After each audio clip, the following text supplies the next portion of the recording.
오늘은 거룩한 공동체의 세 가지 질서라는 제목으로 주님의 마음을 나누겠습니다. 오늘 본문은 에스겔서의 말씀입니다. 에스겔은 예루살렘과 성전이 무너졌던 바벨론 포로기에 활동한 선지자입니다. 당시 이스라엘은 사실상 하나님을 떠난 것과 다름없었고 지도자들은 신앙보다 자신의 이익을 앞세웠습니다. 그러나 하나님께서는 에스겔에게 새 성전의 환상을 보여주시며 무너진 이스라엘 공동체를 다시 세우고 그 가운데 다시 거하시겠다는 약속을 주셨습니다. 43장에서 하나님의 영광이 새 성전으로 돌아왔다면 오늘 본문에서는 성전을 중심으로 새롭게 가져야 할 공동체의 삶이 어떠한 것인지 가르쳐주고 계십니다. 이 종말론적인 성전은 하나님께서 완성하실 회복을 보여준다는 점에서 오늘 우리 교회가 따라야 할 모델이자 기준이 되기도 합니다. 본문은 그 본을 크게 세 가지로 말합니다. 첫째는 하나님 우선성이고, 둘째는 서로에 대한 돌봄이며, 셋째는 권력의 경계와 백성의 몫에 대한 보호입니다. 하나씩 살펴보겠습니다. 먼저 하나님께서 원하시는 공동체는 하나님이 우선되는 공동체입니다. 본문 1절은 한 구역을 거룩한 땅으로 삼아 여호와께 예물로 드릴지니 라고 말씀합니다. 이스라엘은 각 지파의 몫을 나누기 전에 먼저 하나님의 땅을 구별해야 했습니다. 또한 그 가운데에 성소를 둘지니 지극히 거룩한 곳이요 라는 말씀처럼 그 중심에는 성소가 놓였습니다. 이 말씀은 이스라엘 땅의 진짜 주인이 하나님이심을 보여줍니다. 거룩한 땅을 드리는 것은 일부만 하나님의 소유라는 뜻이 아니라 모든 땅의 소유권과 사용 방식이 하나님의 손에 있음을 드러내는 표징입니다. 땅은 사실 삶의 근간입니다. 달리 말해 이 선언은 이스라엘의 삶 전체에 대한 하나님의 주권을 강조하는 선언이란 의미입니다. 이 점에서 이스라엘의 모든 생활과 결정은 공동체의 중심이 되시는 하나님으로부터 시작되어야 합니다.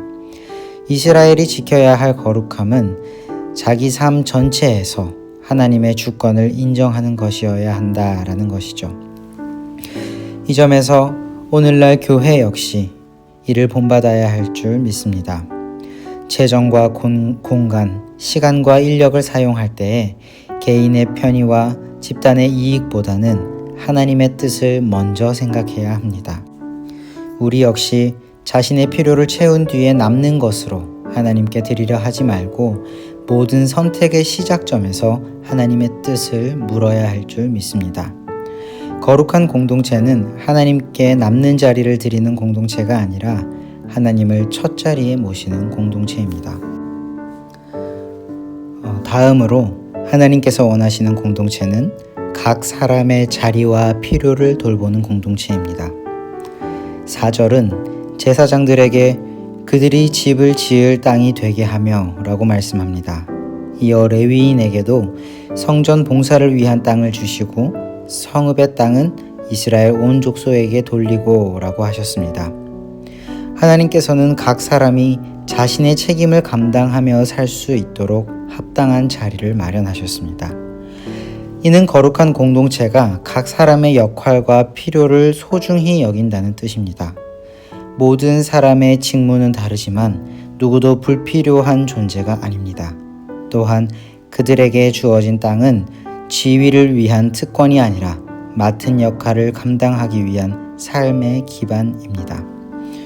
교회도 눈에 잘 띄는 역할뿐 아니라 보이지 않는 곳의 수고를 귀하게 여길 수 있어야 합니다. 직분과 형편에 따라 사람의 가치를 다르게 판단하지 말고 각자의 은사와 역할을 존중해야 합니다.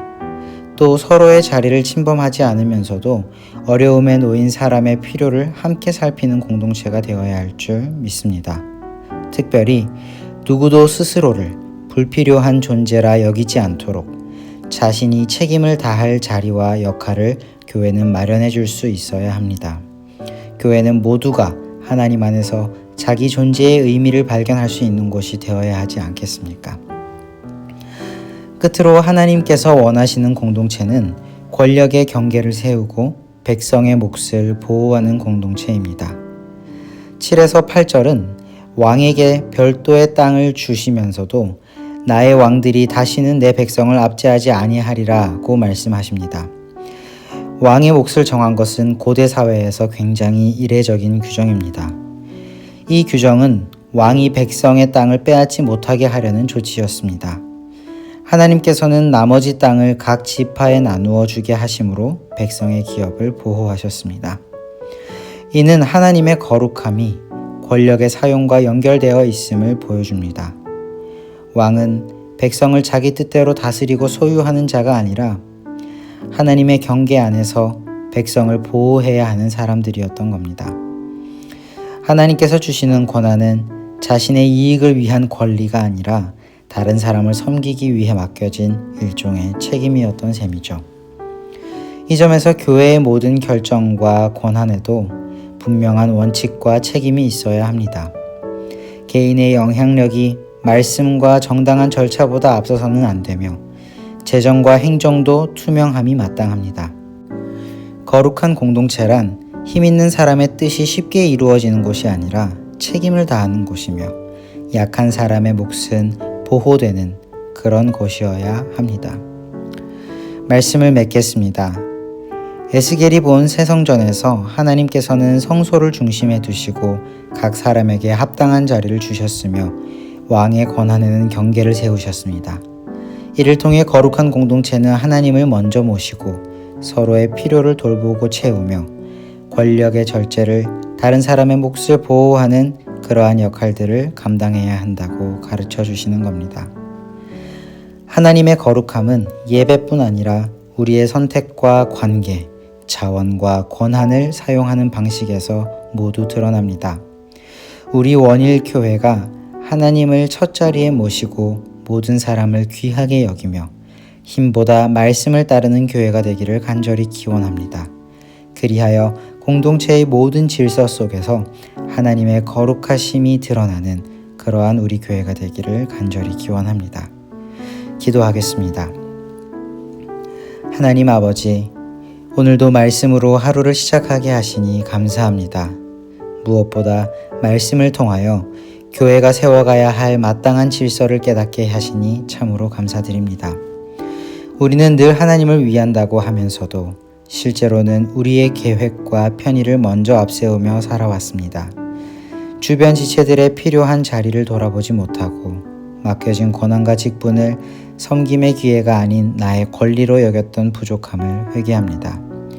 이제 우리 교회가 모든 재정과 시간과 결정을 사용할 때에 하나님을 가장 첫자리에 두게 하옵소서.